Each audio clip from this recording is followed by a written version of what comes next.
This weekend, the Granada Theater brought something different to its stage and screen. This show is featuring a form of entertainment that's as historic as the theater itself, vaudeville. Our Clayton McChesney was there and shares more from Bluefield, West Virginia. The Granada Theater's newest show helped transport guests back in time to the 1920s, when movies featured live music and vaudevillian variety acts graced the Bluefield stage. It was this old-fashioned form of entertainment that Four Pals Productions hoped to recreate with their Vaudeville Revival, in memory of one of their members, Vane Colby. It was time for us to get off our rears and get back on stage like he would want us to, and we just felt it was time.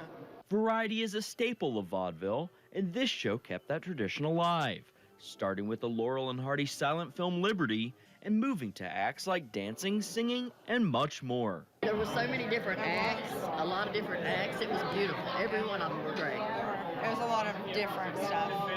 The dancers, the singers, the ventriloquist, he was funny. I knew that back in the day, ventriloquists were really huge back then, and they just brought light to the world, and I always wanted to bring smiles to everybody around me, so that's why I'm doing it. However, the star of the show was not a person, but the machine responsible for much of the performance's music, the Granada's newly restored Mighty Wurlitzer organ, or the Whirly. This organ is a godsend to our area. You realize there's only about 25 theater organs left in our whole country. And one of them is right here in Bluefield, West Virginia, and we want everybody to fall in love with the Whirly. It's wonderful. Crane says the night was a success, with more than 200 in attendance, all having a good time.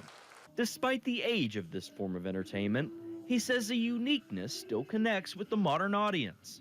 Quoting the show's organist, "It's so old, it's new." Here for you in Bluefield, West Virginia, I'm Clayton McChesney, WVVA News. Thank you, Clayton. Crane says the success of this performance has inspired them to continue on the show. He hopes to have another vaudeville revival possibly as soon as Christmas time this year.